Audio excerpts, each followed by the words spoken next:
이 결혼 제가 막겠습니다. 상견례 테이블에 선전포고를 던졌습니다. 예비 며느리가 눈물을 글썽였고 예비 사돈이 자리를 박차고 일어났습니다. 내 아들은 고개를 떨궜습니다. 하지만 나는 흔들리지 않았습니다.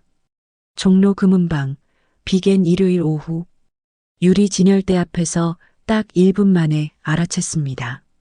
저 여자, 내 아들을 우롱하고 있다는 걸. 금은방 직원이 떨리는 손으로 건넨 쪽지. 조심하세요. 이 근처 사람들은 압니다. 그날부터 석 달 밤마다 증거를 모았습니다. 같은 반지가 다른 남자 명의로 먼저 등록된 거래네요. 날짜 조작된 영수증, 그리고 녹음된 결정적 증언. 하나씩 쌓아 올린 증거를 오늘 이 자리에서 모두 공개했습니다. 예비 며느리의 얼굴이 새하얗게 변했습니다.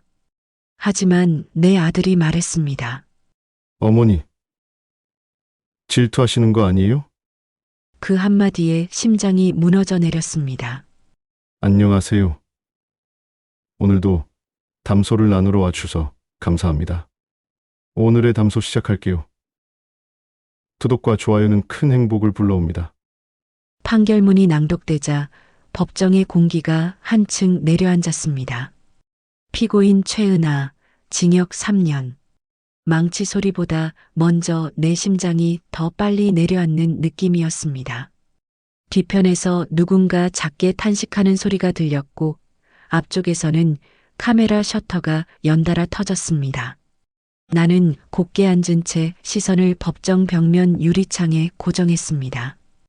그 투명한 유리에 비친 내 얼굴은 생각보다 차분해 보였습니다. 아니, 오히려 텅 빈 것처럼 보였습니다. 취재기자가 법정을 나서는 내게 마이크를 들이댔습니다. 정숙 씨, 정말 1분 만에 파혼을 결심하셨습니까? 그게 가능한 일인가요? 목소리에는 의심과 호기심이 뒤섞여 있었습니다. 나는 정면을 보지 않고 기자 뒤편 유리문에 비친 내 모습을 보았습니다. 그 유리에는 오늘의 내가 아니라 석 달 전 종로 금은방의 유리, 진열대 앞에 서 있던 내 모습이 겹쳐 보였습니다. 그날도 유리가 있었습니다. 반짝이는 다이아몬드 반지들이 진열된 유리 케이스. 그 유리에 비친 세 사람의 그림자. 아들 길동의 얼굴에는 설렘이 있었고 예비 며느리 은하의 얼굴에는 계산이 있었습니다. 그리고 나의 얼굴에는 이미 그때 결심이 있었습니다. 다만 그 결심을 입 밖으로 꺼내기까지 시간이 필요했을 뿐입니다. 1분이요? 나는 기자를 똑바로 바라보며 천천히 대답했습니다. 1분이면 충분했어요. 아니, 1초면 됐죠. 그 사람 눈빛 보는 순간 알았거든요. 내 아들 인생 망가뜨릴 년인지 아닌지. 기자의 눈이 커졌습니다. 아마 이런 직설적인 대답을 예상하지 못했을 겁니다. 옆에 있던 젊은 여기자가 재빨리 물었습니다. 그럼 그 자리에서 바로 결혼 반대 의사를 밝히신 건가요? 아니요. 나는 고개를 저었습니다. 그 자리에선 아무 말도 안 했어요. 웃으면서 구경만 했죠. 하지만 마음속으론 이미 끝이었어요. 그 사람이 금은방 직원한테 반말하는 거 보는 순간, 아, 이건 아니다 싶었죠. 반짝이는 반지보다 더 번쩍거리는 게 바로 그 사람 본성이더라고요. 법정 복도는 복잡했지만 내 머릿속은 오히려 선명했습니다. 종로 금은방의 그날 오후가 마치 영화처럼 펼쳐졌습니다. 비가 그친 뒤에 축축한 공기, 문을 열 때 들렸던 종소리, 비에 젖은 금속 냄새와 달큰한 향수가 섞인 그 냄새, 그리고 유리 진열대에 비친 세 사람의 얼굴. 나는 그때 이미 알았습니다. 빛나는 게 다 금은 아니라는 것을, 어떤 건 그냥 번쩍거리는 유리 조각에 불과하다는 것을. 은하는 진열대 앞에서 제일 큰 반지를 집어들었습니다. 이거 흠집 난 거 아니에요? 새 거 맞아요? 직원에게 던진 말투는 공손한 척했지만 그 안에 깔린 기운은 차가웠습니다. 마치 상대를 아래로 보는 사람의 말투였습니다. 직원은 조심스럽게 대답했습니다. 안쪽 작은 각인입니다, 손님. 은하는 확대경을 들어 반지를 빙 돌리며 말했습니다. 이 정도면 교환해줘야 하는 거 아니에요? 그 순간 나는 금은방 사장의 손을 봤습니다.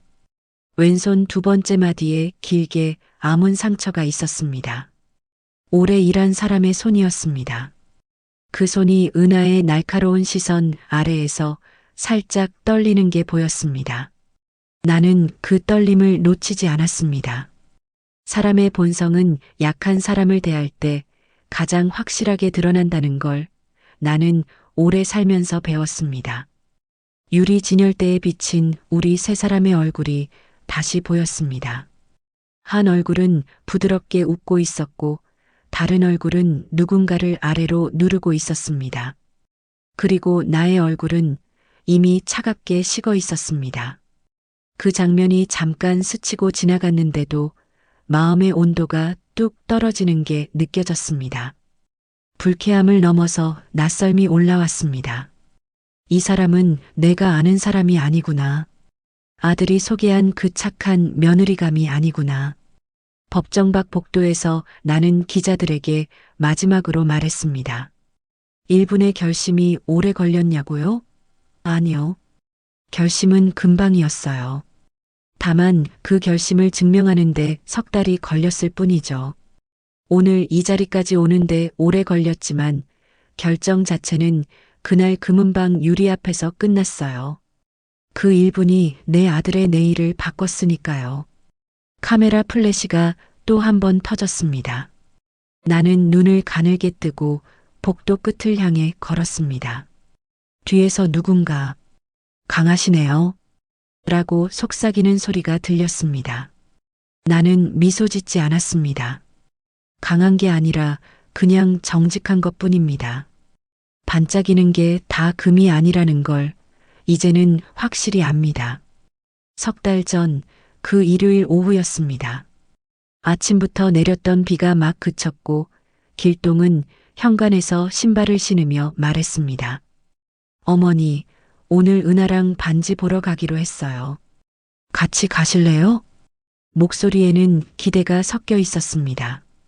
나는 부엌에서 손을 씻으며 대답했습니다. 그래, 가자. 어차피 할 일도 없는데. 사실 나는 은하를 2번밖에 만나지 못했습니다. 한 번은 길동이 데려온 식사 자리였고 또 한 번은 우연히 마주친 길에서였습니다. 2번 다 은하는 웃었고 공손했고 예의 바랐습니다. 하지만 뭔가 얇은 맛 같은 게 느껴졌습니다. 투명하지만 단단한 유리 같은 것. 손으로 만지면 차갑고 매끄러운 그런 느낌. 길동의 차를 타고 종로로 향했습니다. 창밖으로 비갱거리가 지나갔습니다. 젖은 아스팔트 위로 햇빛이 반사되어 눈이 부셨습니다. 길동은 운전대를 잡은 채 말했습니다. 은하 말로는 그 금은방이 종로에서 제일 오래됐대요. 사장님이 직접 감정도 해주시고. 나는 고개를 끄덕였지만 속으로는 생각했습니다. 오래된 게 다 좋은 건 아니지. 오래되면 썩기도 하니까. 금은방 앞에 도착하자 은하가 이미 서 있었습니다. 흰색 블라우스에 베이지색 치마 그리고 발목까지 오는 하이힐. 비 온 뒤라 습기가 많은데도 머리는 한 올도 흐트러지지 않았습니다. 완벽했습니다. 너무 완벽해서 오히려 어색할 정도로. 어머님 오셨어요? 은하는 밝게 웃으며 내게 인사했습니다. 나는 그래 왔어. 라고 짧게 답했습니다. 은하가 금은방 문을 먼저 열었습니다. 종소리가 청량하게 울렸고 문을 여는 순간 특유의 냄새가 코를 찔렀습니다. 비에 젖은 금속 냄새와 달큰한 향수 냄새가 섞여 있었는데 그 향의 끝자락에 묘한 냉기가 붙어 있었습니다. 어서 오세요. 사장이 카운터에서 일어나 인사했습니다. 50대 중반쯤 되어 보이는 남자였는데 웃을 때 입꼬리만 움직이고 눈은 웃지 않았습니다. 은하가 앞장섰습니다. 다이아 반지 보러 왔어요. 약혼 준비 중이거든요. 사장이 진열대 쪽으로 안내했습니다. 유리 케이스 안에 반지들이 빛을 받아 반짝이고 있었습니다. 길동은 어색하게 뒤를 따랐고 나는 조용히 그들을 지켜봤습니다.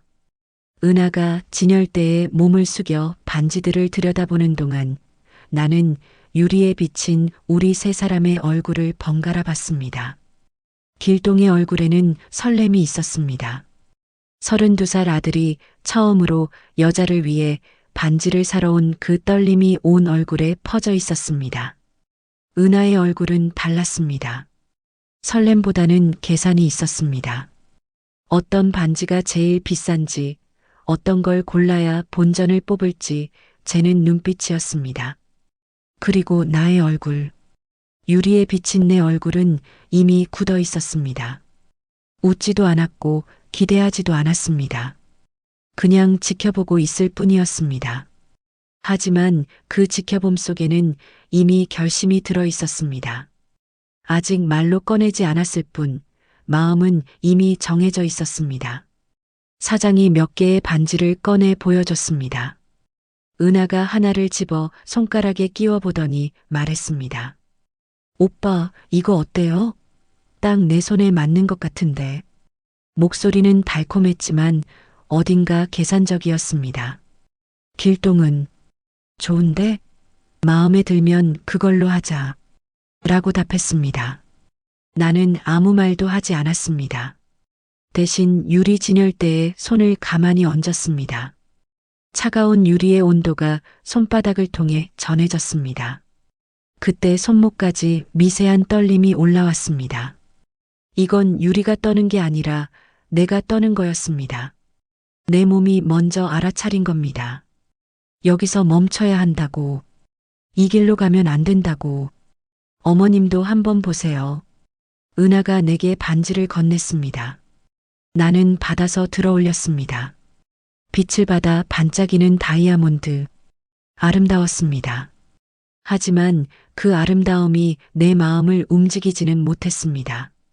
오히려 그 차가운 빛이 무언가를 경고하는 것처럼 느껴졌습니다. 예쁘죠? 은하가 물었습니다. 나는 그래, 예쁘네. 라고 대답했습니다. 하지만 속으로는 생각했습니다.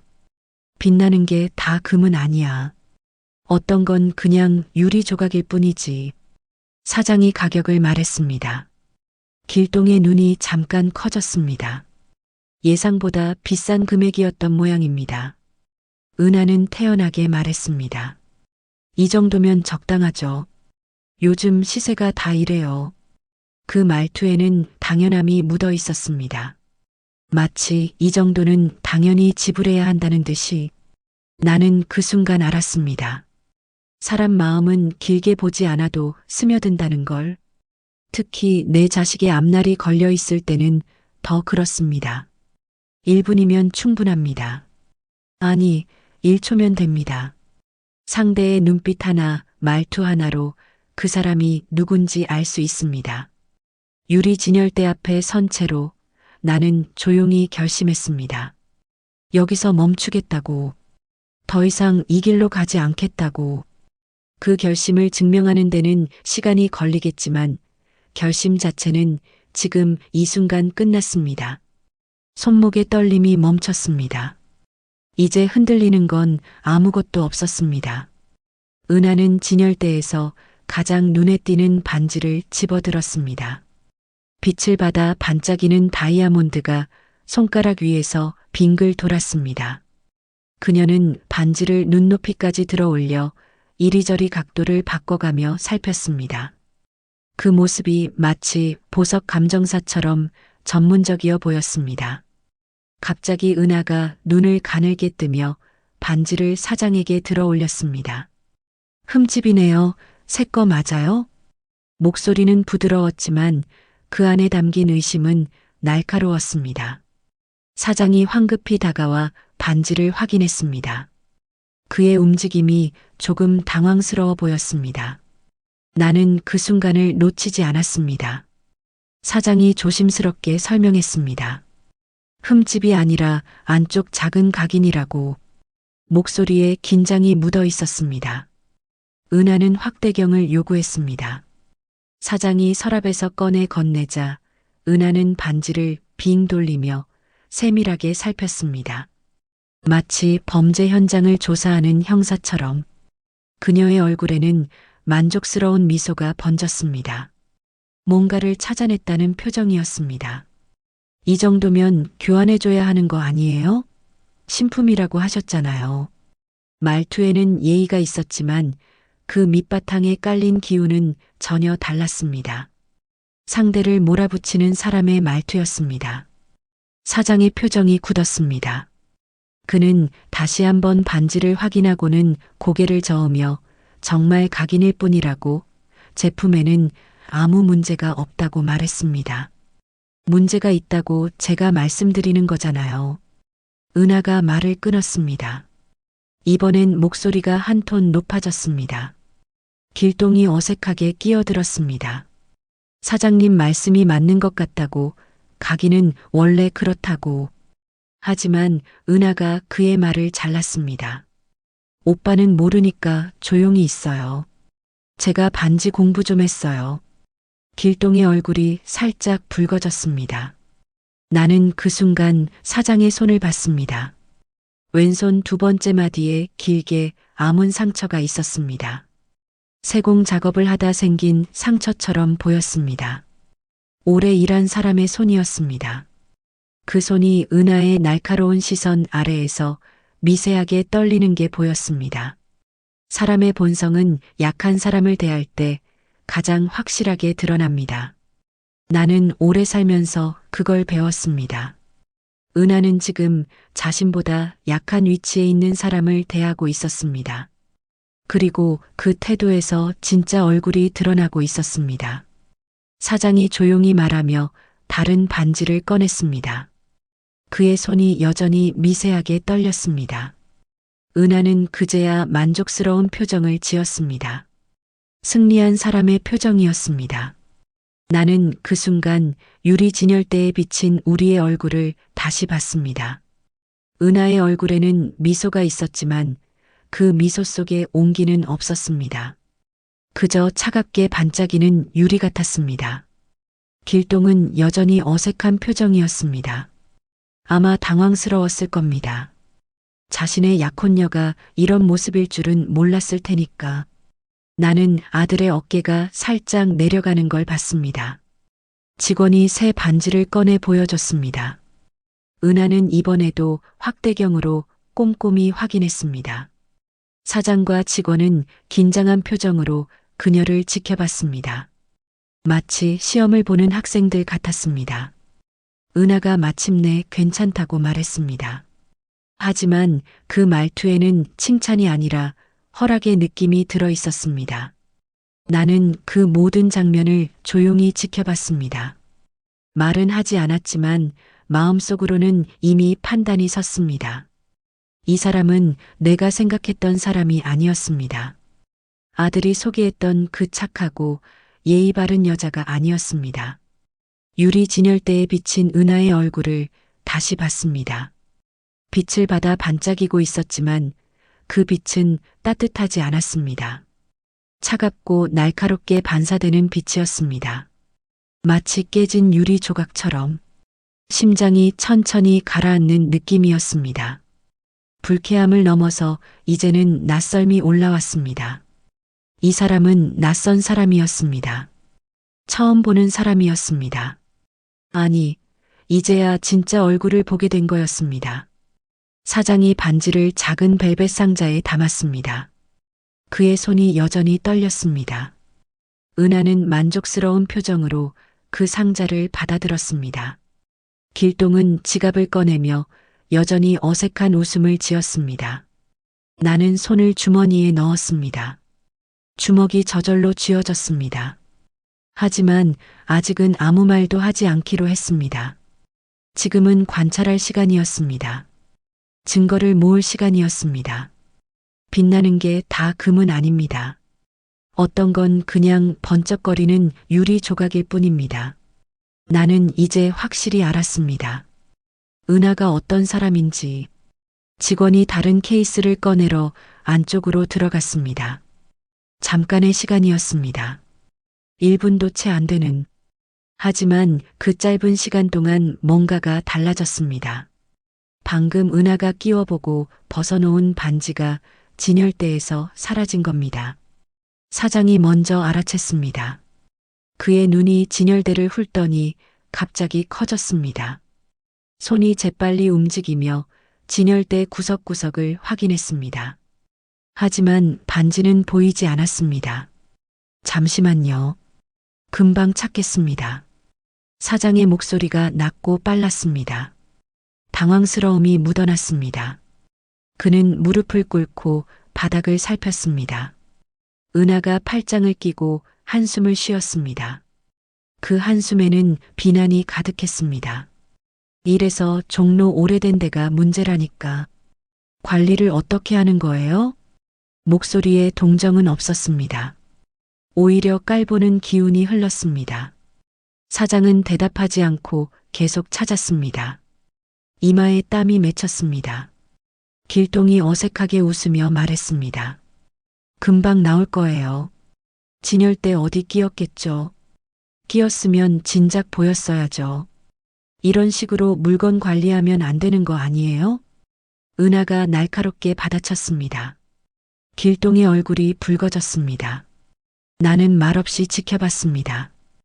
은하의 표정, 말투, 몸짓 하나하나가 눈에 들어왔습니다.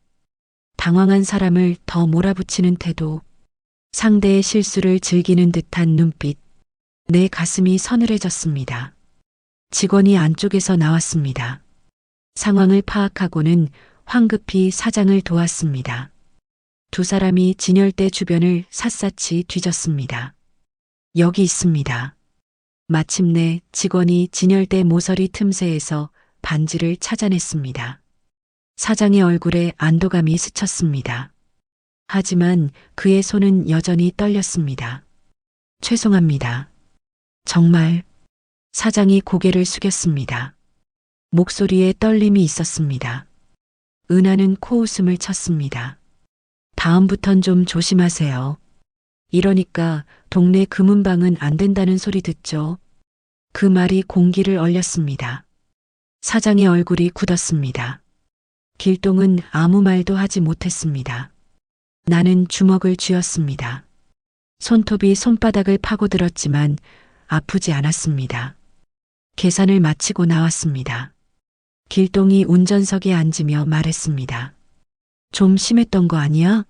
사장님도 실수할 수 있는데. 심한 게 어디 있어요? 잘못한 사람한테 잘못했다고 말하는 게 뭐가 문제예요? 은하가 차갑게 답했습니다. 길동은 더 이상 말하지 않았습니다. 차 안이 무거웠습니다. 나는 창밖을 보며 입을 다물었습니다. 아직은 말할 때가 아니었습니다. 하지만 마음속으로는 이미 선을 그었습니다. 이 사람과는 더 이상 가까워지지 않겠다고. 집에 도착해 가방을 정리하다가 영수증 봉투를 꺼냈습니다. 묵직한 느낌이 들었습니다. 단순히 종이 한 장 때문은 아닌 것 같았습니다. 봉투를 열었습니다. 영수증 뒤에 작은 쪽지가 접혀 있었습니다. 펼쳐보니 급히 쓴 듯한 글씨가 보였습니다. 잉크가 번져 있었습니다. 손이 떨려서 쓴 글씨였습니다. 조심하세요. 이 근처 사람들은 압니다. 짧은 문장이었지만 무게가 달랐습니다. 경고였습니다. 누군가 나에게 보내는 경고, 은하에 대한 경고. 나는 쪽지를 다시 읽었습니다. 한자 한자 천천히. 떨린 글씨 사이로 절박함이 묻어났습니다. 이 근처 사람들은 안다는 말. 무엇을 안다는 걸까? 은하의 무엇을? 가슴이 두근거렸습니다. 하지만 두려움 때문이 아니었습니다. 오히려 확신이 섰습니다. 내 직감이 틀리지 않았다는 확신. 은하에게 문제가 있다는 확신. 나는 쪽지를 다이어리에 끼워 넣었습니다. 아무에게도 말하지 않기로 했습니다.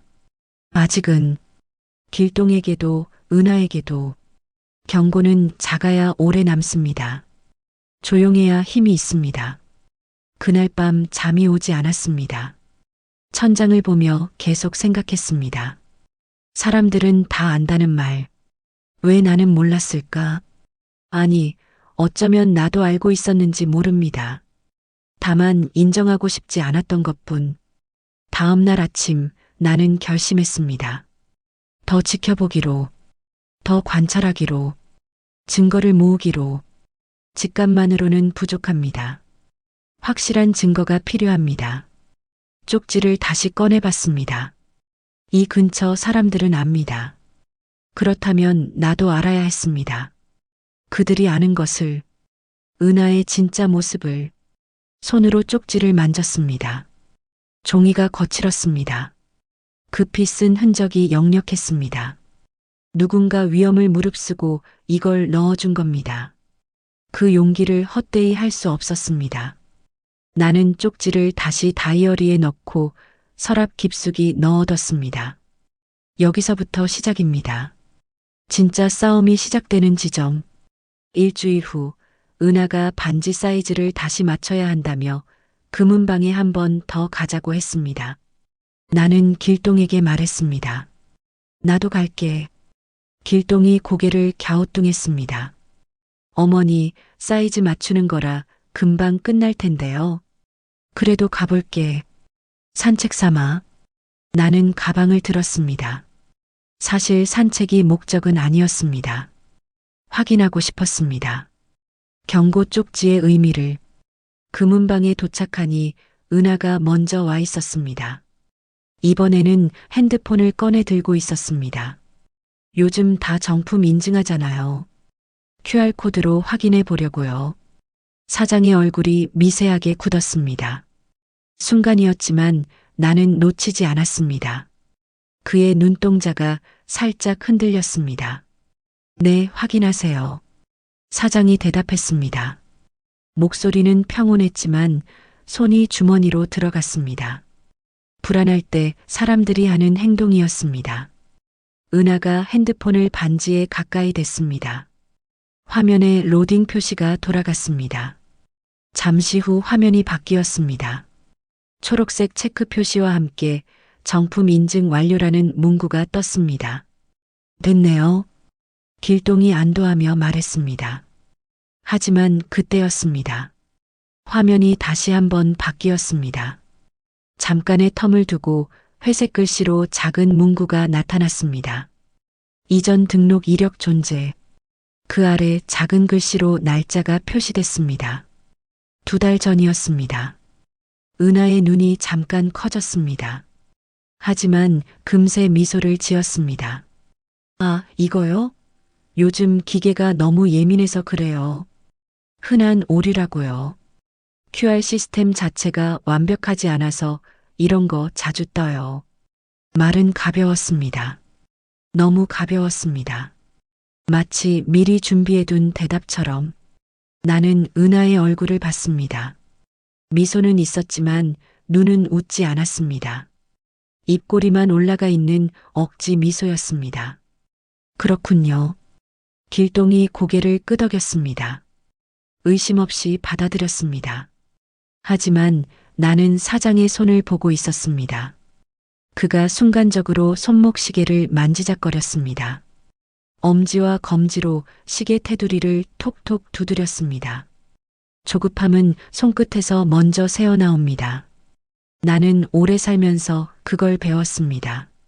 이전 등록이라는 게 뭐예요? 내가 처음으로 입을 열었습니다. 은하와 사장이 동시에 나를 봤습니다. 아, 그게 말이죠. 은하가 웃으며 설명했습니다. 시스템 오류 때문에 가끔 다른 제품 정보가 섞여서 나오는 거예요. 어머님도 아시잖아요. 요즘 전산 시스템 얼마나 오류 많은지. 설명은 자연스러웠습니다. 하지만 뭔가 석연치 않았습니다. 너무 매끄러웠습니다. 준비된 거짓말은 늘 매끄럽습니다.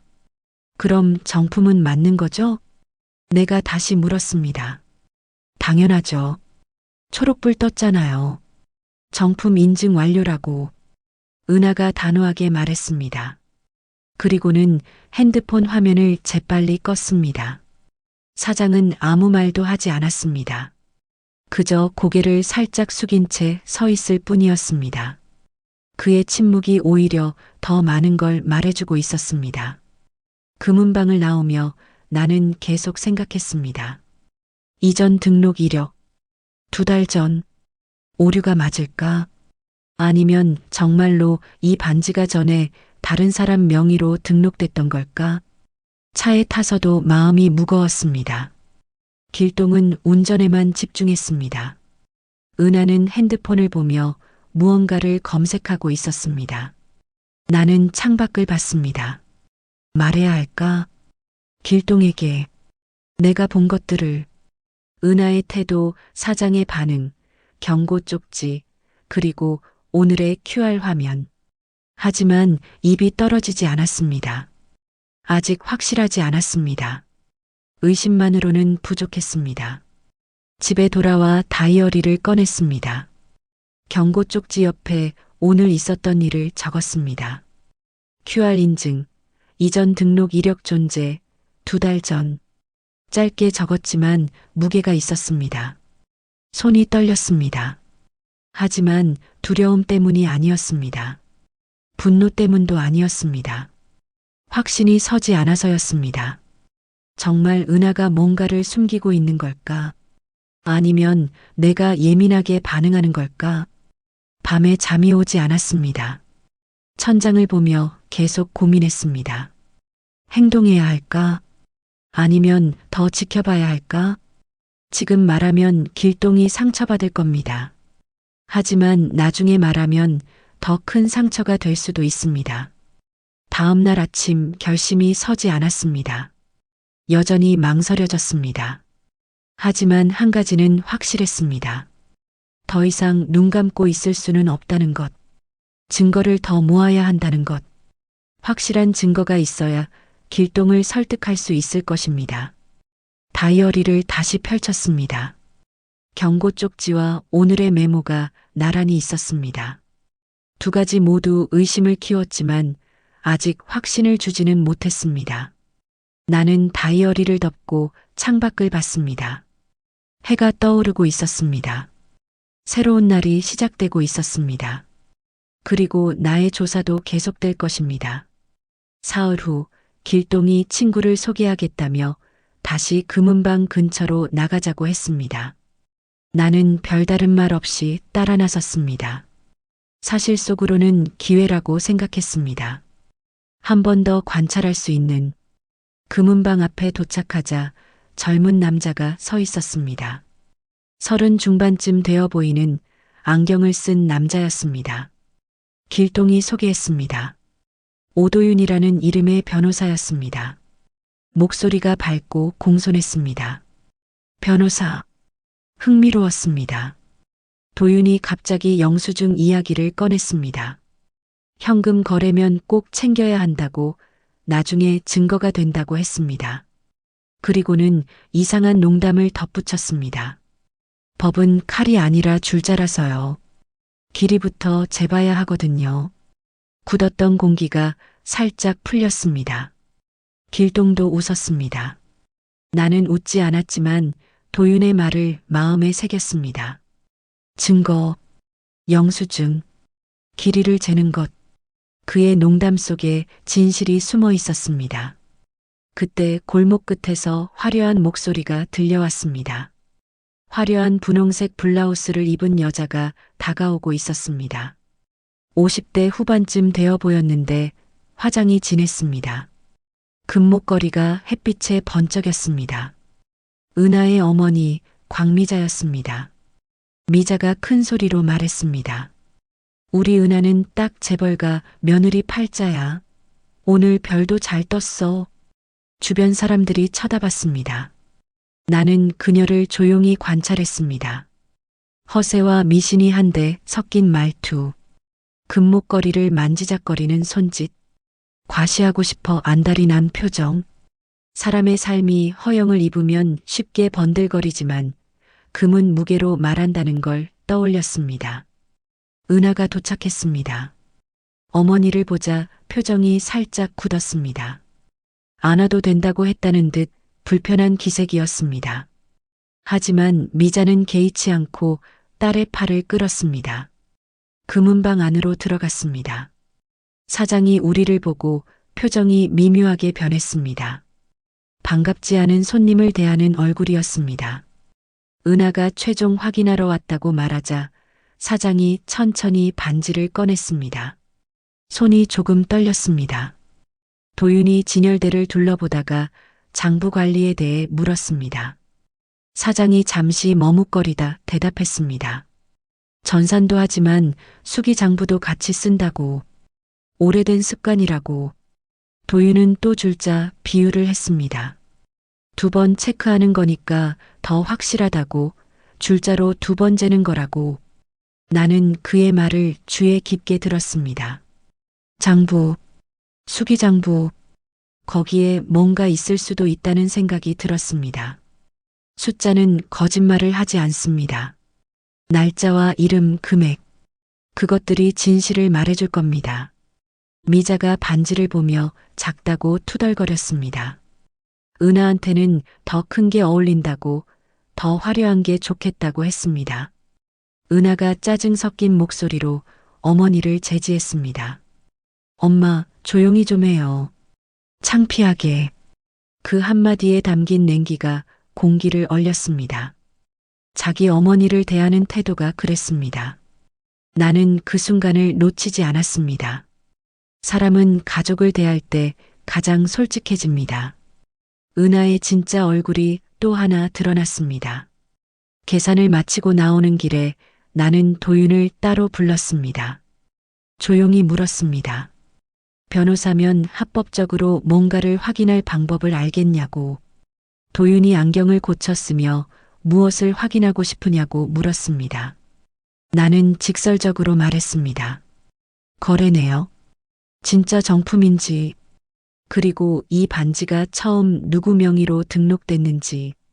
도윤의 눈이 커졌습니다. 하지만 놀라는 표정은 아니었습니다.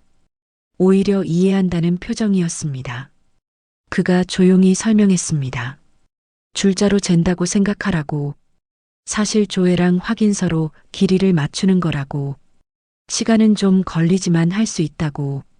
일주일 정도면 된다고. 조용히 진행하겠다고. 나는 고개를 끄덕였습니다.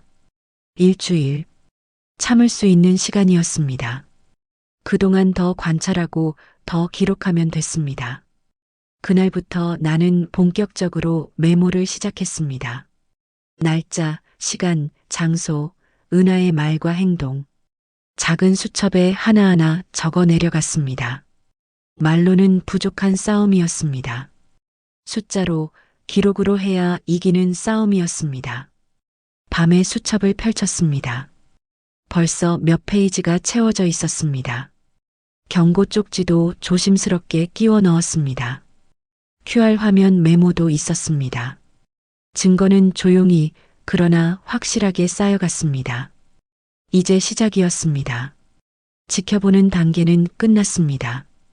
의심하는 단계도 지났습니다. 이제는 움직일 시간이었습니다. 확실한 증거를 모아 진실을 밝힐 시간이었습니다. 손으로 수첩을 쓰다듬었습니다. 종이가 거칠었습니다. 하지만 그 거친 종이 위에 적힌 글자들이 나를 지켜줄 겁니다. 감정이 아니라 사실로, 의심이 아니라 증거로 싸우는 것. 그것이 내가 선택한 방법이었습니다. 이틀 후, 은하가 반지 케이스를 바꾸고 싶다며 또 금은방에 가자고 했습니다. 3번째 방문이었습니다. 나는 이제 습관처럼 따라 나섰습니다. 관찰이 일상이 되어버렸습니다. 금은방 문을 열고 들어서는데 종소리가 울렸습니다. 익숙한 소리였습니다. 하지만 오늘은 뭔가 달랐습니다. 공기가 묘하게 긴장되어 있었습니다. 사장이 카운터 뒤에서 전화 통화를 하고 있었습니다. 목소리가 낮았습니다. 우리를 보자 황급히 전화를 끊었습니다. 표정이 어두웠습니다. 은하는 개의치 않고 케이스를 보여달라고 했습니다. 그때 금은방 문이 다시 열렸습니다. 종소리와 함께 남자가 들어왔습니다. 40대 초반쯤 되어 보이는 정장을 입은 남자였습니다. 체격이 좋았고 얼굴에 자신감이 묻어났습니다. 남자가 안으로 들어서다가 은하를 봤습니다. 걸음이 멈췄습니다. 눈이 살짝 커졌습니다. 그리고는 입꼬리가 올라갔습니다. 아는 사람을 만난 표정이었습니다. 오랜만이네. 남자가 낮은 목소리로 말했습니다. 은하를 보며 은하의 얼굴이 굳었습니다. 손에 들고 있던 케이스가 살짝 흔들렸습니다. 나는 그 떨림을 놓치지 않았습니다. 오늘은 혼자야? 남자가 다시 물었습니다. 목소리에 묘한 여유가 있었습니다. 마치 은하의 비밀을 아는 사람처럼. 은하가 눈을 크게 뜨며 고개를 저었습니다. 사람 잘못 보셨어요. 목소리가 떨렸습니다. 평소의 당당함은 온데간데 없었습니다. 당황한 사람의 목소리였습니다. 남자가 미소를 지었습니다. 그 미소가 섬뜩했습니다. 뭔가를 알고 있다는 듯한 미소였습니다. 하지만 더 이상 말하지 않고 사장 쪽으로 걸어갔습니다. 나는 그 짧은 대화를 머릿속에 새겼습니다. 오랜만이네. 오늘은 혼자야. 사람 잘못 봤다는 부정. 그 모든 게 수상했습니다. 길동이 어색하게 웃으며 말했습니다. 아는 분이에요? 모르는 사람이에요. 착각하신 거예요. 은하가 빠르게 대답했습니다. 너무 빨랐습니다. 준비된 대답처럼 남자가 사장과 이야기를 나누었습니다. 목소리가 낮아서 내용은 들리지 않았습니다. 하지만 분위기는 느껴졌습니다. 뭔가 익숙한 관계였습니다. 그때 남자가 팔을 들어 머리를 쓸어 넘겼습니다. 그 순간 손목에 찬 시계가 빛을 받아 번쩍였습니다. 은색 금속 테두리에 검은 가죽 밴드.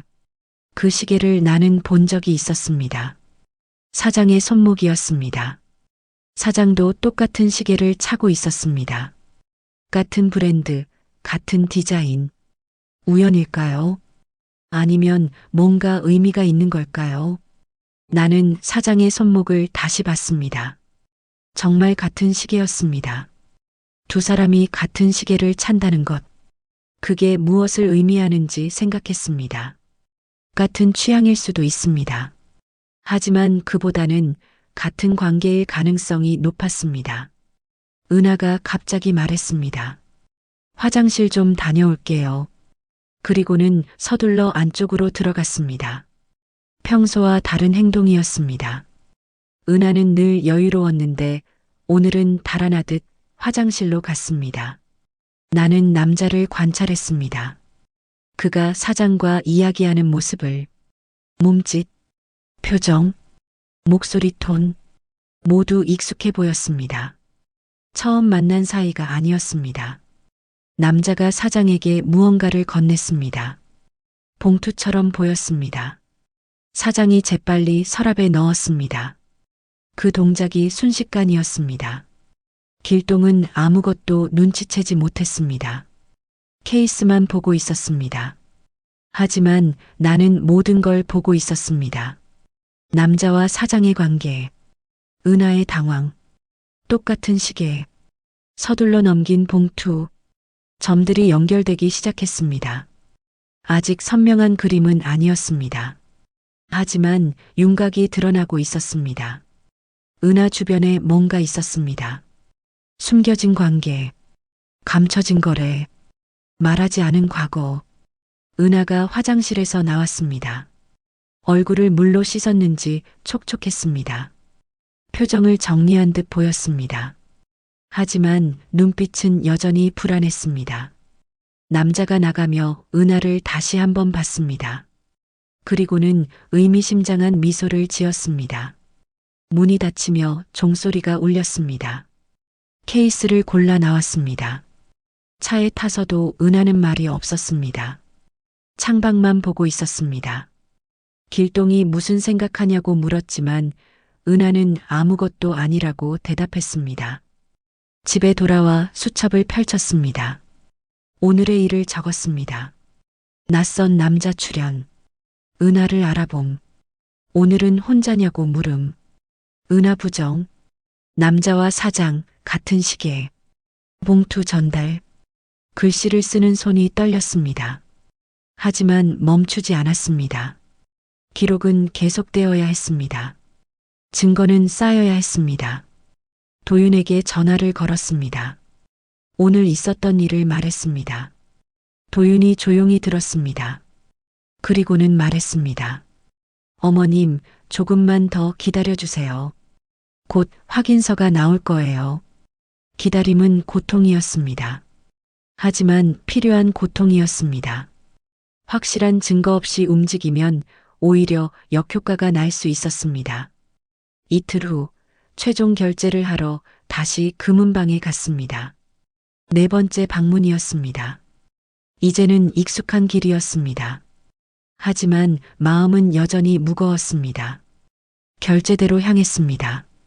사장이 계산서를 준비했습니다. 길동이 지갑을 꺼내려는데 은하가 먼저 말했습니다.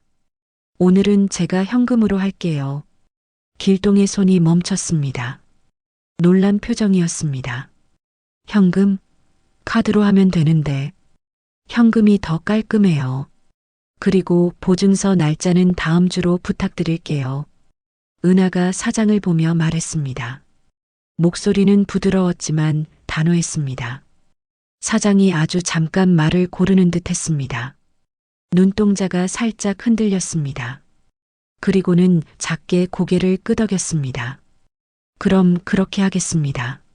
나는 그 짧은 침묵을 놓치지 않았습니다. 날짜를 미루는 이유가 뭘까요? 현금으로 하는 이유는 또 뭘까요? 의문이 꼬리를 물었습니다. 도윤이 옆에서 조용히 말했습니다. 날짜를 미루는 건 길이를 속이는 거죠. 줄자로 재보면 오늘이 정확합니다. 그의 목소리는 작았지만 날카로웠습니다. 은하의 얼굴이 순간 굳었습니다. 하지만 금세 웃음을 지었습니다. 무슨 소리예요? 그냥 일정상 편한 날짜로 하는 거예요. 설명은 매끄러웠습니다. 하지만 도윤의 눈썹이 살짝 올라간 걸 봤습니다.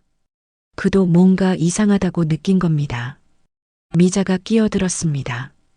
요즘 다 그렇게 해. 현금이면 깎아주기도 하잖아. 이득 챙겨야지. 큰 목소리로 말하며 웃었습니다. 하지만 그 웃음이 차가웠습니다. 이득, 깎기, 챙기기. 그녀의 사전에는 그런 단어들만 있는 것 같았습니다. 은하가 가방에서 두툼한 봉투를 꺼냈습니다. 현금이 가득 들어 있었습니다. 그 봉투를 카운터에 올려놓았습니다. 사장이 재빨리 세기 시작했습니다. 나는 그 장면을 지켜봤습니다. 현금 다발, 날짜 조작, 모든 게 계획된 것처럼 보였습니다. 은하는 이 거래에 익숙했습니다. 처음이 아니었습니다. 길동이 불편한 표정을 지었습니다.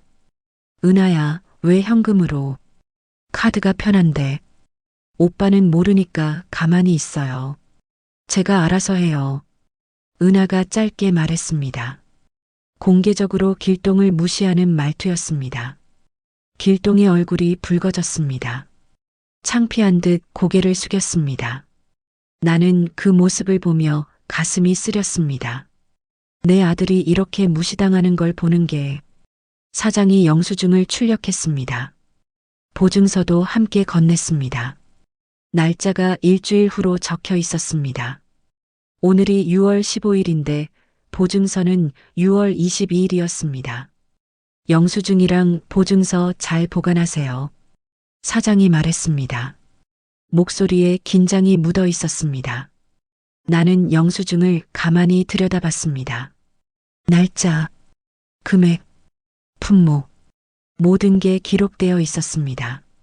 하지만 보증서의 날짜는 달랐습니다. 이 차이가 무엇을 의미하는지 생각했습니다. 금은방을 나왔습니다. 미자가 은하의 팔을 잡으며 말했습니다. 우리 은하 똑똑해. 현금으로 하면 나중에 좋아. 무엇이 좋다는 건지 구체적으로 말하지 않았습니다. 하지만 그 말투에는 확신이 있었습니다. 이런 일을 여러 번 해본 사람의 확신이었습니다. 차에 타서 집으로 향했습니다. 나는 가방 속 영수증을 만졌습니다. 종이가 거칠었습니다. 이 종이 한 장이 나중에 중요한 증거가 될 거라는 생각이 들었습니다.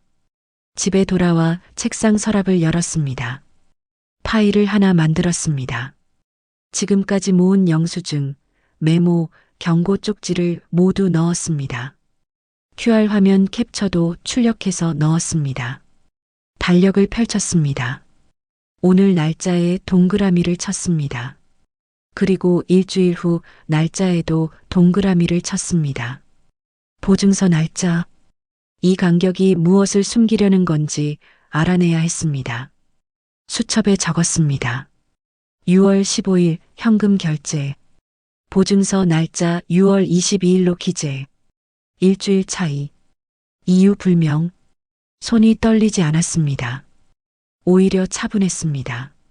슬픔도 분노도 이 싸움에는 사치였습니다. 필요한 건 냉정함이었습니다. 시간과 증빙, 그리고 침묵. 그것만이 이 싸움을 이기는 방법이었습니다. 도윤에게 사진을 보냈습니다. 영수증과 보증서, 날짜 차이가 명확히 보이는 사진. 곧 답장이 왔습니다.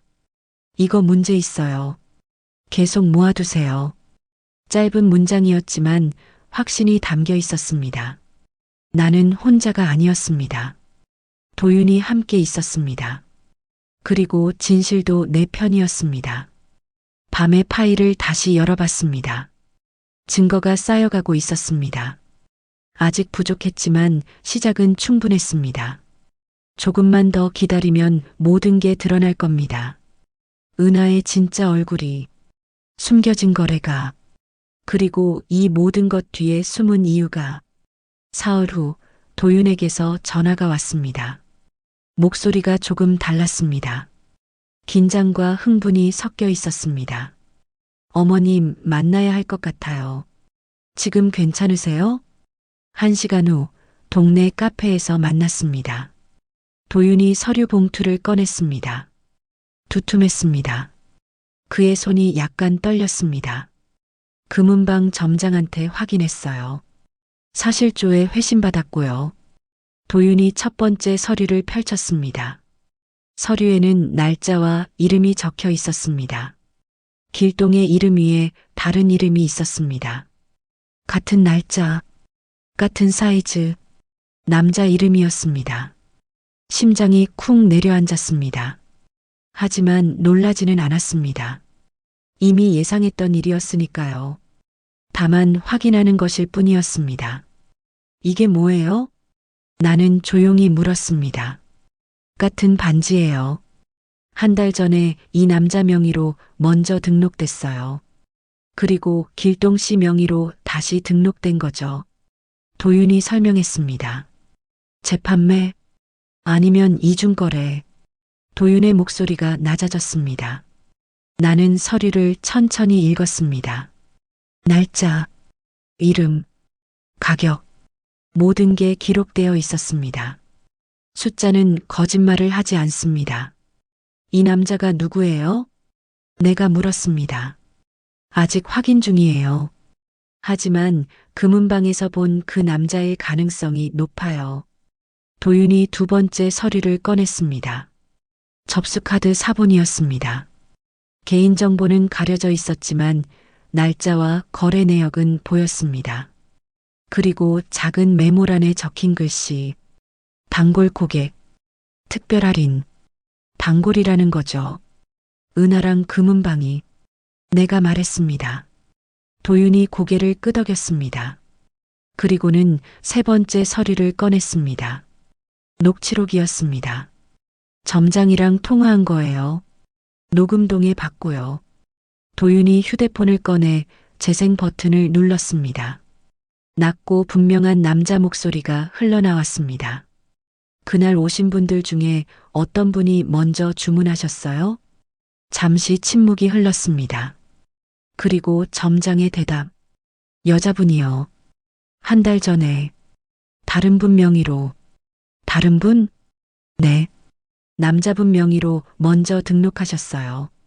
그리고 한 달 후에 또 오셨죠. 녹음이 끝났습니다. 카페 안이 조용했습니다. 커피 기계 소리만 낮게 웅웅거렸습니다. 나는 손을 주먹으로 쥐었습니다. 손톱이 손바닥을 파고들었습니다. 하지만 아프지 않았습니다. 오히려 또렷해졌습니다. 이걸 길동이한테 보여줘야 하나요? 도윤이 조심스럽게 물었습니다. 나는 잠시 생각했습니다. 지금 보여주면 어떻게 될까요? 길동은 믿을까요? 아니면 변명을 들어줄까요? 사랑에 빠진 사람은 증거보다 감정을 믿습니다. 아직은 아니에요. 나는 천천히 대답했습니다. 더 기다리시려고요? 더 모아야 해요. 이것만으론 부족해요. 내 목소리는 차분했습니다. 도윤이 이해한다는 표정으로 고개를 끄덕였습니다. 그리고는 마지막 서류를 꺼냈습니다. 이건 보증서 날짜 조작 관련이에요. 이렇게 하면 나중에 환불이나 교환할 때 날짜를 속일 수 있어요. 탈세나 이중 청구 가능성도 있고요. 법적으로 문제가 있다는 뜻이었습니다. 나는 서류를 하나하나 파일에 넣었습니다. 증거는 계속 쌓여갔습니다. 집으로 돌아와 방문을 잠갔습니다. 파일을 펼쳤습니다. 경고 쪽지부터 시작해서 오늘의 서류까지 모든 게 한 곳에 모여 있었습니다. 타임라인을 적었습니다. 한 달 전 남자 명의로 등록, 오늘 길동 명의로 재등록, 중간에 날짜 조작, 현금 결제, QR 이전 이력, 모든 점들이 선으로 연결되기 시작했습니다. 그림이 보이기 시작했습니다. 은하의 계획, 이중거래, 남자와의 관계, 금은방과의 커넥션, 모든 게 맞물려 돌아가고 있었습니다.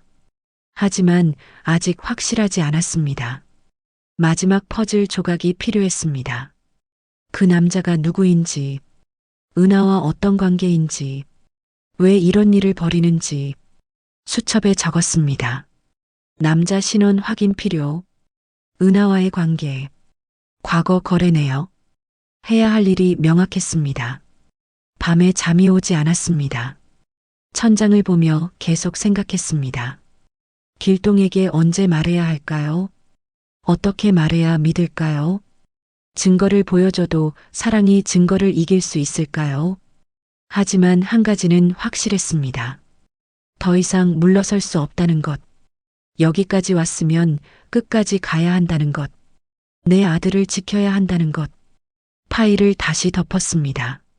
무거웠습니다. 종이의 무게가 아니라 진실의 무게였습니다. 이틀 후 저녁 간단한 상견례 예행 연습 자리였습니다. 우리 집 거실에 모였습니다. 길동, 은하, 그리고 은하의 어머님이자 도윤도 함께 왔습니다. 테이블에 음식을 차렸습니다. 특별한 건 아니었습니다. 간단한 저녁 정도. 하지만 공기는 무거웠습니다. 은하가 물을 따라 내려놓으며 말했습니다. 어머님, 하나 여쭤봐도 될까요? 나는 고개를 끄덕였습니다. 은하가 잠시 말을 고르더니 입을 열었습니다. 시어머니라고 부르기 저는 좀 불편해요. 그냥 정숙 씨라고 불러도 될까요? 순간 거실이 조용해졌습니다. 길동이 들고 있던 젓가락이 덜컥 내려앉았습니다. 도윤의 눈썹이 올라갔습니다. 나는 미소를 잃지 않았습니다. 하지만 가슴속이 차갑게 식어내리는 걸 느꼈습니다. 호칭. 그건 단순한 부른말이 아니었습니다. 관계의 선이었습니다. 그 선을 지금 은하가 지우고 있었습니다. 그래, 편한 대로 해. 나는 평온하게 대답했습니다. 그 말에는 허락과 선이 동시에 들어 있었습니다. 편하게 부르라는 허락. 하지만 그만큼의 거리도 각오하라는 선. 미자가 큰 소리로 웃었습니다. 요즘 세상에 별것도 아닌 걸로 뭘 그래요?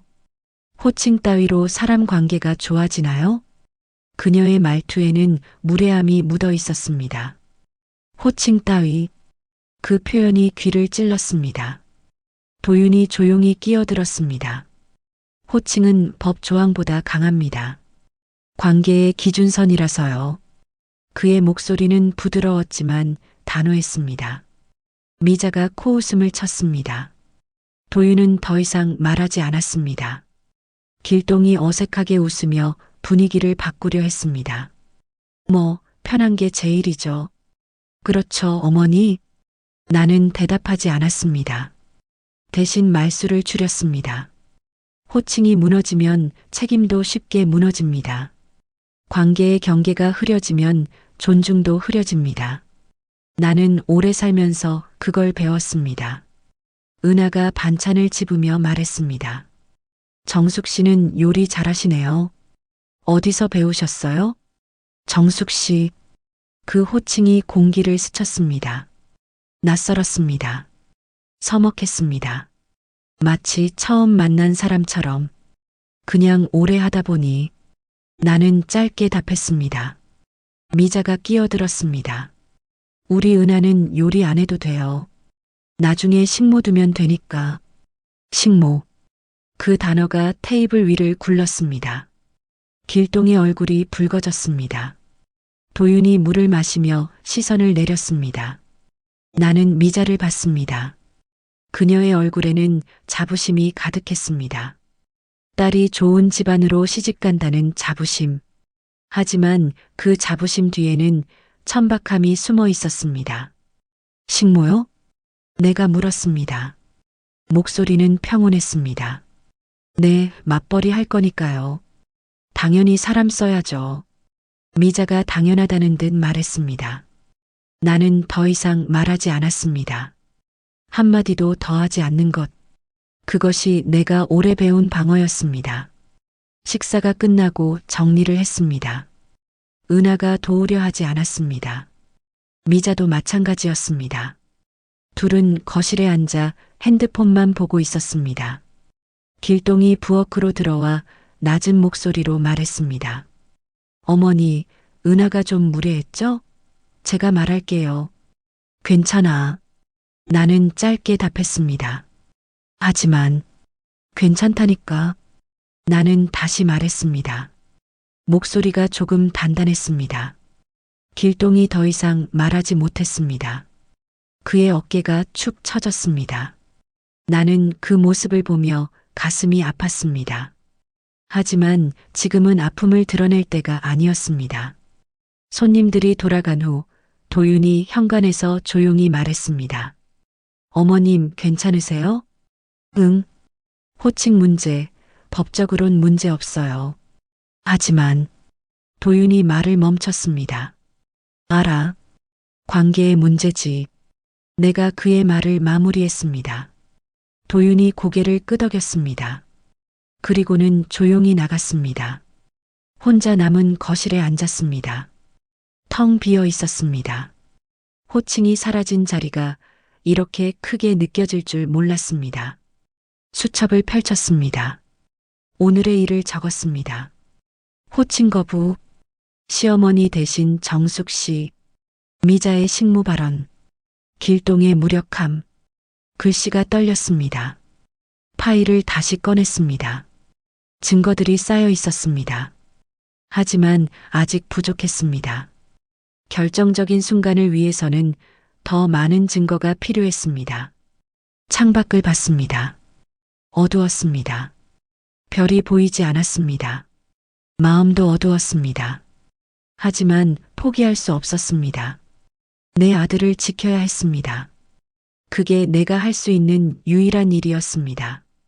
그날 밤 혼자 방에 앉아 있었습니다.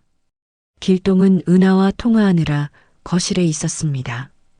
웃음소리가 들렸습니다. 행복한 소리였습니다. 나는 가방에서 영수증 봉투를 다시 꺼냈습니다. 여러 번 봤던 봉투였습니다.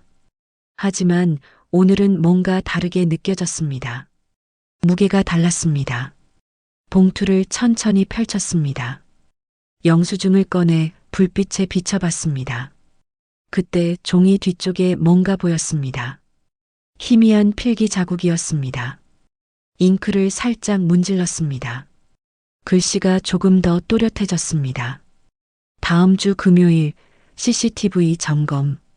누군가 급히 덧댄 듯한 흔적이었습니다. 심장이 빠르게 뛰었습니다. CCTV 점검.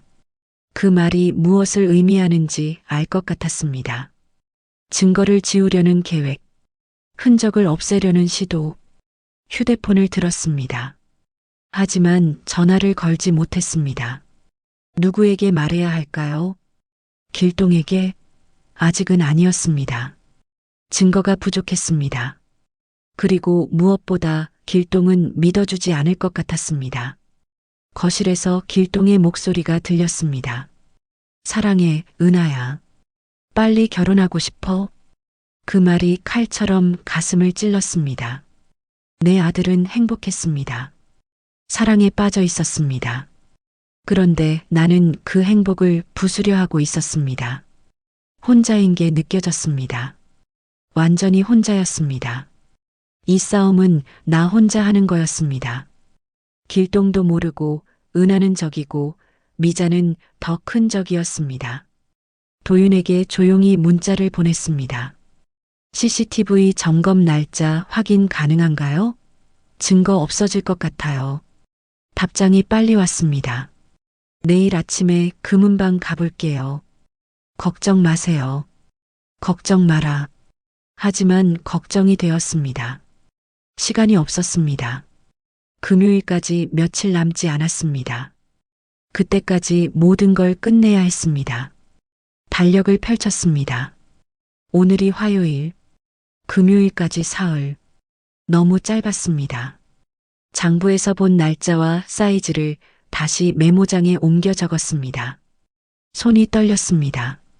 하지만 슬픔은 참았습니다. 분노도 눌렀습니다. 이 싸움에는 감정이 사치였습니다. 필요한 건 시간과 증빙, 그리고 침묵뿐이었습니다.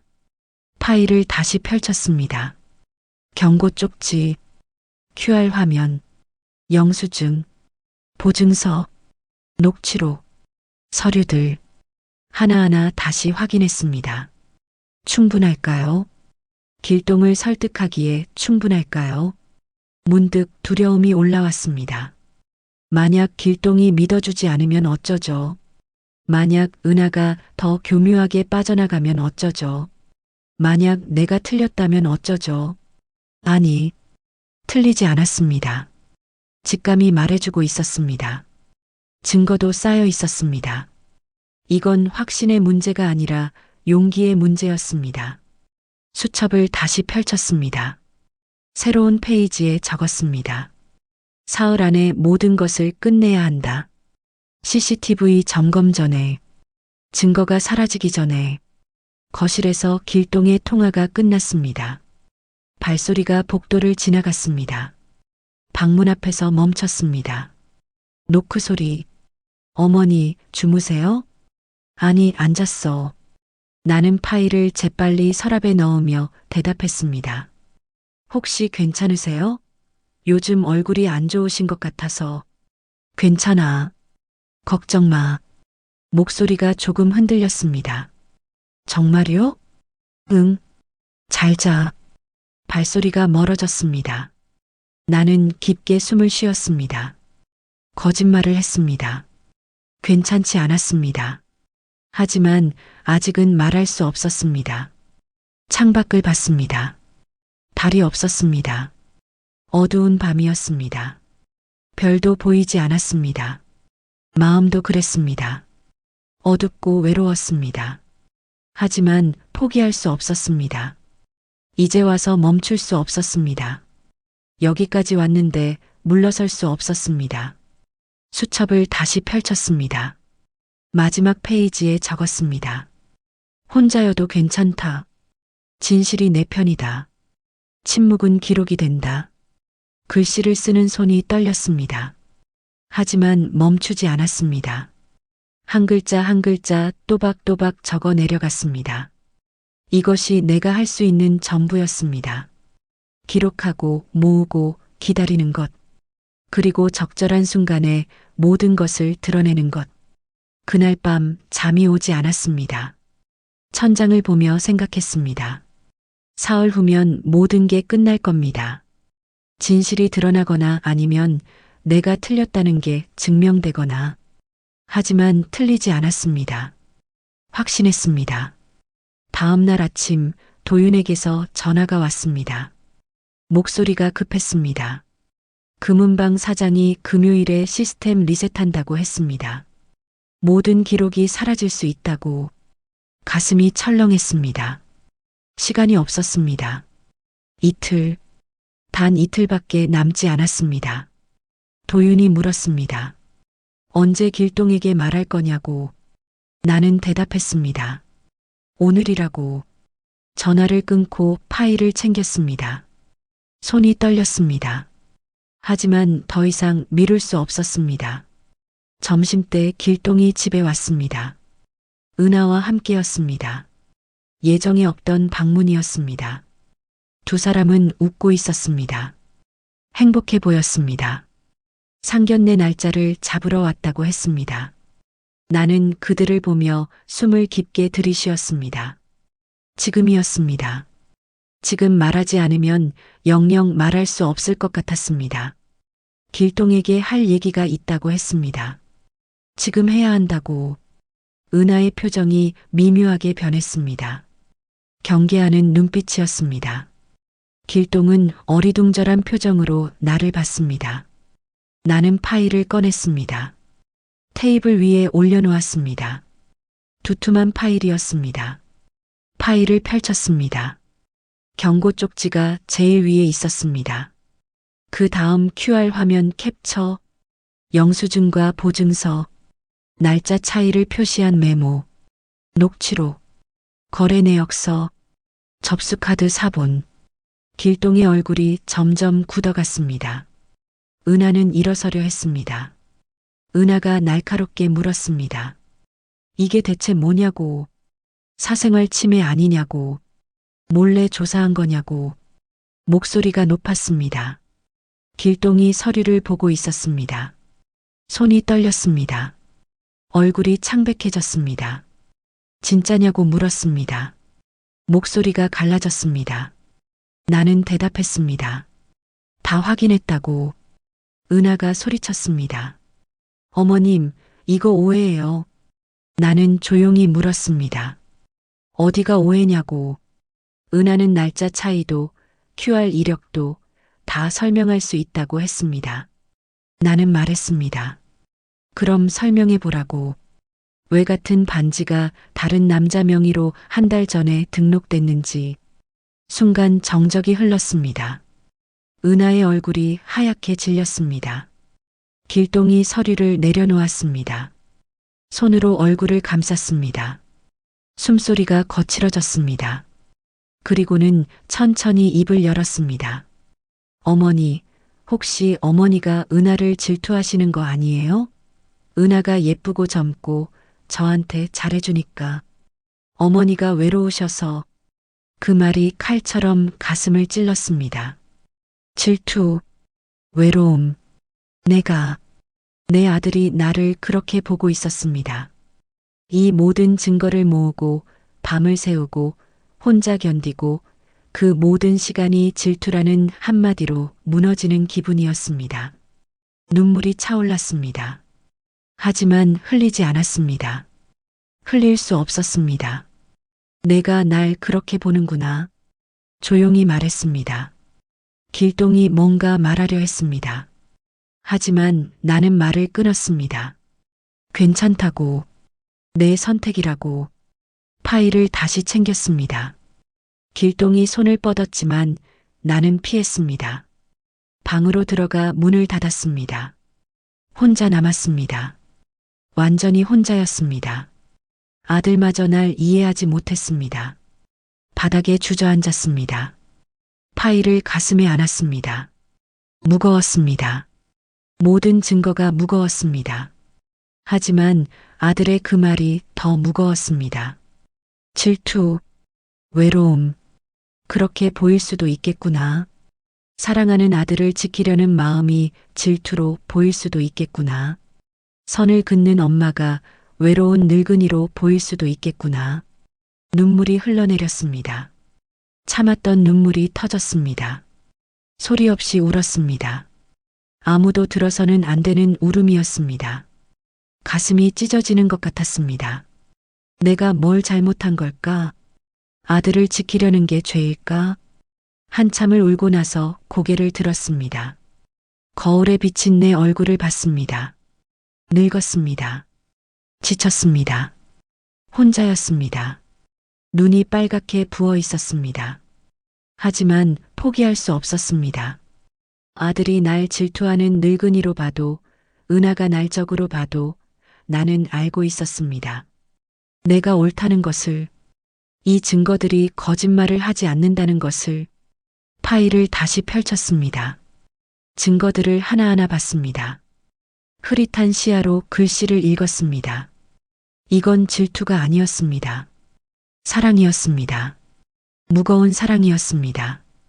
오해받는 사랑이었습니다. 수첩을 꺼냈습니다. 손이 떨렸지만 글씨를 적었습니다. 혼자여도 한다. 오해받아도 한다. 이게 엄마니까. 글씨가 번졌습니다. 눈물이 종이에 떨어졌습니다. 창밖을 봤습니다. 해가 지고 있었습니다.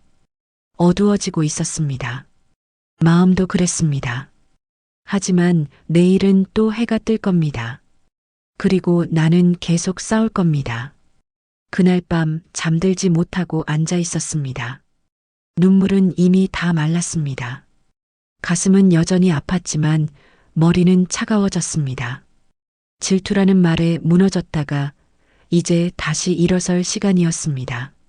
새벽 4시 도윤에게 문자를 보냈습니다. 상견례 때 공개하겠습니다. 도와주세요. 곧 답장이 왔습니다. 준비하겠습니다. 파일을 다시 펼쳤습니다. 이번엔 눈물이 아니라 계획으로 봤습니다. 어떤 순서로 보여줄지, 어떻게 설명할지, 반박의 여지를 남기지 않으려면 어떻게 해야 할지. 종이를 꺼내 순서를 적었습니다.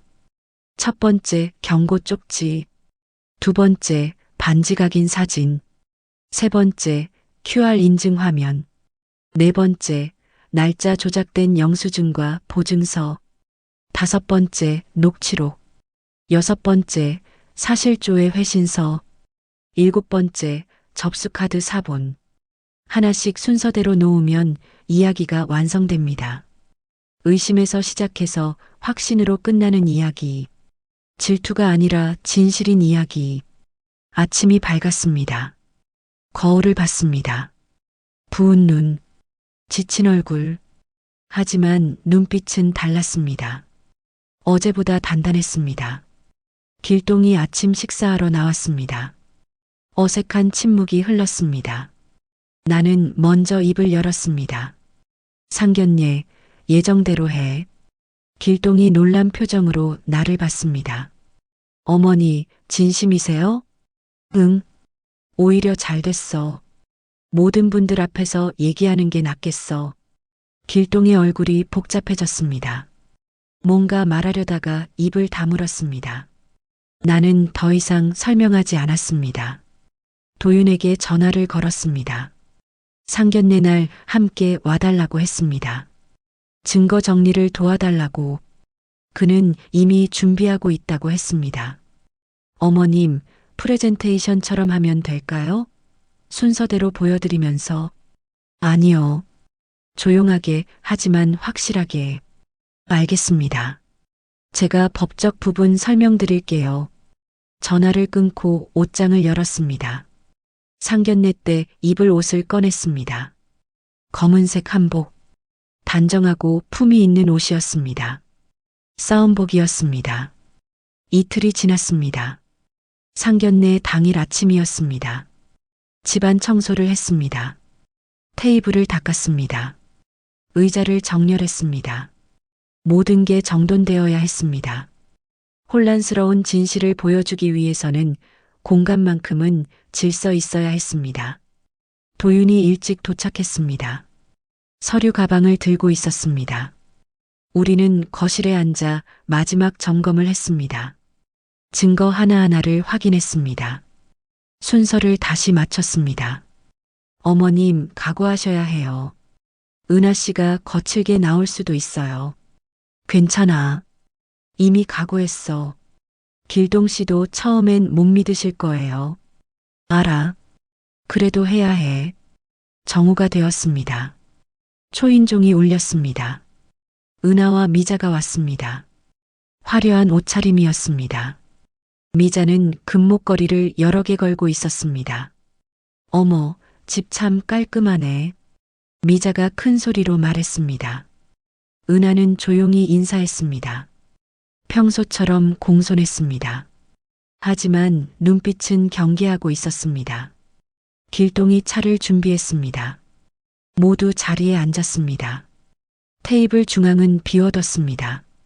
그곳이 증거가 놓일 자리였습니다. 미자가 말을 꺼냈습니다. 오늘 날짜 확정해야죠. 우리 은하는 빨리 시집가고 싶어 해요. 은하가 어머니를 제지하려 했지만 미자는 계속 말했습니다. 혼수도 준비해야 하고 예식장도 알아봐야 하고. 나는 조용히 듣고 있었습니다. 때를 기다리고 있었습니다. 도윤이 내 눈을 봤습니다. 나는 작게 고개를 끄덕였습니다. 이제 시작할 시간이었습니다. 그 전에 먼저 확인할 게 있어요. 내가 천천히 말했습니다. 모두의 시선이 나에게 집중됐습니다. 테이블 중앙으로 손을 뻗었습니다. 도윤이 첫 번째 서류를 건넸습니다. 경고 쪽지였습니다. 흐릿한 잉크로 쓰인 짧은 문장. 조심하세요. 이 근처 사람들은 압니다. 쪽지를 테이블에 놓았습니다. 은하의 얼굴이 하얗게 변했습니다. 경고 쪽지를 테이블에 놓자 공기가 얼어붙었습니다. 은하의 손이 미세하게 떨렸습니다. 미자가 쪽지를 보며 코웃음을 쳤습니다. 도윤이 두 번째 서류를 올렸습니다. 반지 안쪽 각인을 확대 촬영한 사진이었습니다. 작은 글씨가 선명하게 보였습니다.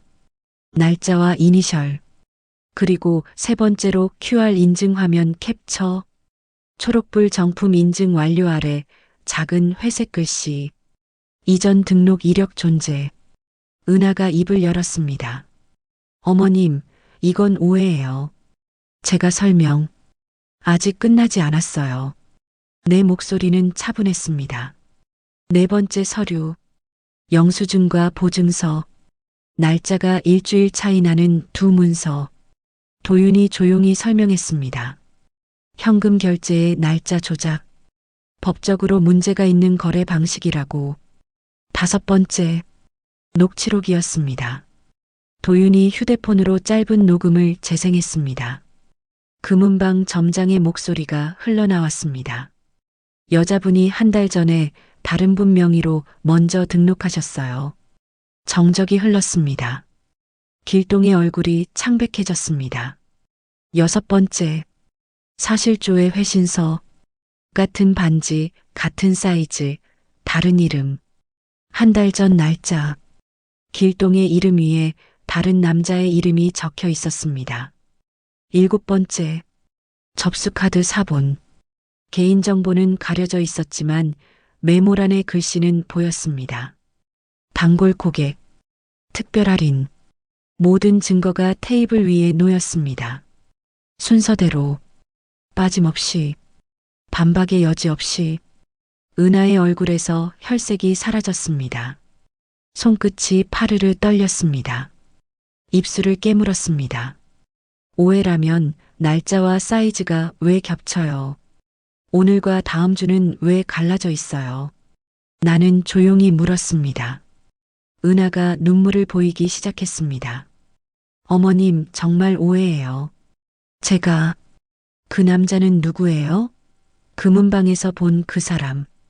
은하의 입이 떨어지지 않았습니다. 미자가 벌떡 일어섰습니다. 이게 무슨 개소리예요? 우리 은하를 뭘로 보고 이혼남한테 시집 보내려는 주제에 감히. 목소리가 날카로웠습니다. 욕설에 가까웠습니다.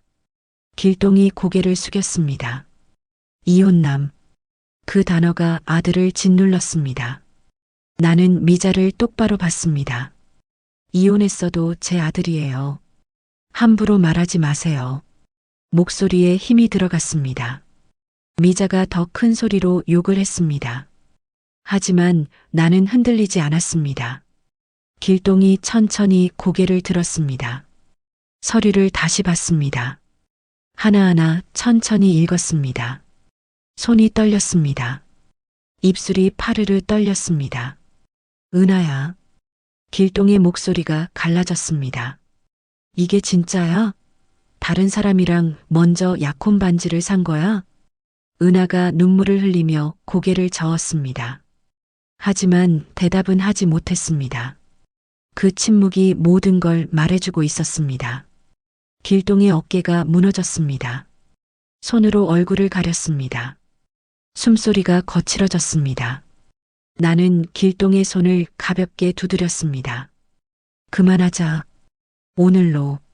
말은 짧았지만 길었습니다.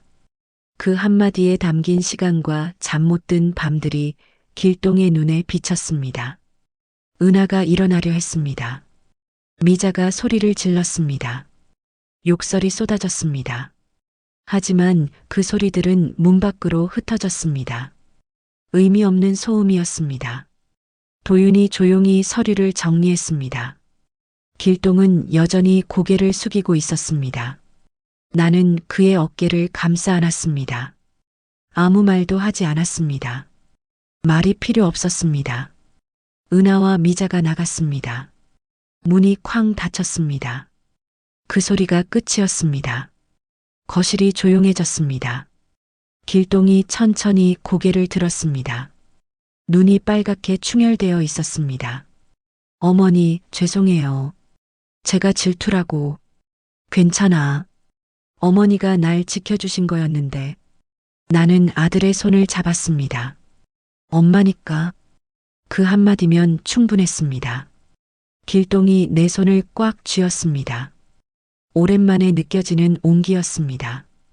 결심은 말로 끝나지 않습니다. 행동으로 닿습니다. 오늘의 소리는 내일의 기록이 됩니다. 그리고 그 기록이 우리를 지켜줍니다. 그로부터 석 달이 지났습니다. 다시 법정이었습니다. 하지만 이번엔 다른 의미였습니다. 은하의 사기 혐의 재판이었습니다. 판사의 목소리가 울렸습니다. 판결을 선고합니다. 피고인 최은하, 징역 3년. 망치 소리가 법정에 울렸습니다. 나는 조용히 앉아 있었습니다. 승리의 기쁨은 없었습니다.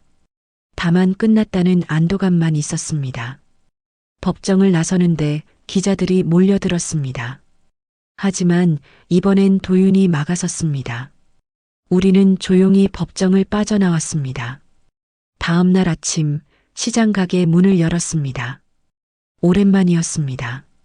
석 달 동안 문을 닫았었습니다.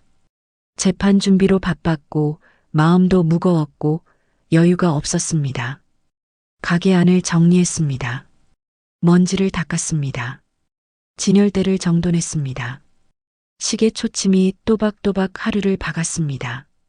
익숙한 소리였습니다. 일상의 소리였습니다. 첫 손님이 들어왔습니다. 단골 할머니였습니다. 90줄에 접어든 분이었는데 걸음걸이는 여전히 씩씩했습니다. 어유, 정숙이. 오래간만이네. 그 일 다 끝났어? 네, 끝났어요. 며느리 복 참 어렵지? 할머니의 목소리에는 동정이 아니라 이해가 묻어 있었습니다. 오래 산 사람만이 아는 이해였습니다. 나는 웃었습니다. 진짜 웃음이었습니다. 등 뒤에서 잡아줄 사람이 있으면 길은 안 무너져요. 할머니가 고개를 끄덕였습니다. 더 이상 묻지 않았습니다. 커피를 한 잔 주문하고 앉았습니다. 카운터 뒤에서 커피를 내렸습니다. 원두 가는 소리, 물 끓는 소리, 컵에 따르는 소리, 모든 소리가 평화로웠습니다. 이 평범함이 얼마나 소중한지 이제 알았습니다. 커피 향이 가게 안을 천천히 채웠습니다. 할머니가 한 모금 마시고 만족스러운 표정을 지었습니다. 역시 정숙이네 커피가 제일이야. 간단한 칭찬이었지만 가슴이 따뜻해졌습니다. 이런 작은 순간들, 이런 평범한 대화들, 이것들이 삶이었습니다. 손님이 떠난 후 영수증함을 정리했습니다. 그 안에 작은 메모 한 장을 발견했습니다. 경고 쪽지였습니다. 조심하세요. 이 근처 사람들은 압니다. 금은방 사장이 넣어준 그 쪽지, 다이어리를 꺼냈습니다. 메모를 조심스럽게 붙였습니다. 이 쪽지가 모든 것의 시작이었습니다. 경고는 부드러웠지만 강했습니다. 그래서 오래 갔습니다. 페이지를 넘겼습니다. 지난 석 달의 기록이 빼곡했습니다. 날짜, 장소, 대화, 증거, 모든 것이 적혀 있었습니다. 이 작은 다이어리가 아들을 지켰습니다. 마지막 페이지에 펜을 들었습니다. 오늘 날짜를 적었습니다. 그리고 그 아래 짧게 적었습니다. 1분의 결심은 잔인했지만 내일을 살렸다. 빛나는 게 다 금은 아니지만 정직은 늘 반짝인다. 글씨를 쓰는 손이 떨리지 않았습니다. 이제 평온했습니다. 싸움은 끝났습니다. 아들은 지켰습니다. 그것으로 충분했습니다. 유리문 너머로 시장 거리가 보였습니다. 사람들이 오갔습니다. 장사하는 소리, 흥정하는 소리, 웃음소리, 삶의 소리들이 들렸습니다. 길동이 문을 열고 들어왔습니다. 출근하기 전에 들른 모양이었습니다. 표정이 많이 밝아졌습니다. 어머니, 오늘도 가게 여셨네요. 응, 문 열어야지. 사람은 일해야 해. 커피 한 잔만 주세요. 나는 아들에게 커피를 내렸습니다. 평범한 아침이었습니다.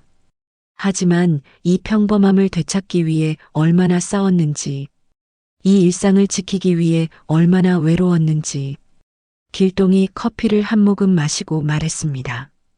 어머니, 감사해요. 그때 막아주셔서. 나는 고개를 저었습니다. 엄마니까. 그 한마디로 충분했습니다. 더 이상의 설명은 필요 없었습니다. 길동이 가게를 나섰습니다. 출근하는 뒷모습이 씩씩했습니다. 나는 그 모습을 지켜봤습니다. 내 아들이 다시 걷고 있었습니다. 바르게 걷고 있었습니다. 유리문이 흔들렸습니다. 종소리가 울렸습니다.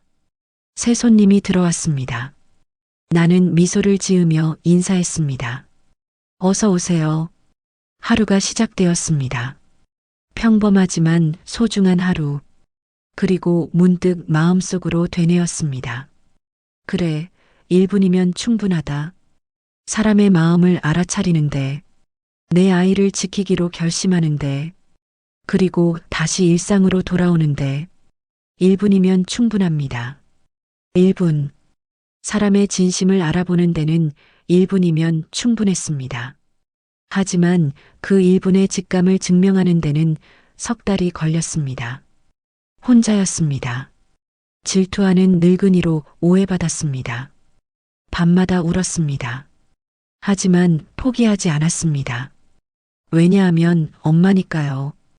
오늘도 시장 가게에서 커피를 내립니다. 아들이 들러 한 잔 마시고 갑니다. 평범한 아침입니다. 이 평범함을 지키기 위해 얼마나 싸웠는지 이제는 아무도 묻지 않습니다. 그것으로 충분합니다. 여러분도 비슷한 경험이 있으신가요?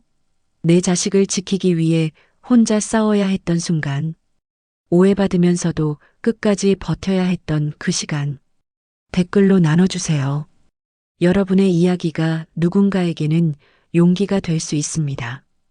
이 이야기가 마음에 와닿으셨다면 좋아요 한번 눌러주세요. 그리고 구독 버튼도 꼭 눌러주세요. 비슷한 이야기들을 계속 들려드리겠습니다. 엄마의 직감은 틀리지 않습니다. 여러분도 믿으세요. 여러분의 그 1분을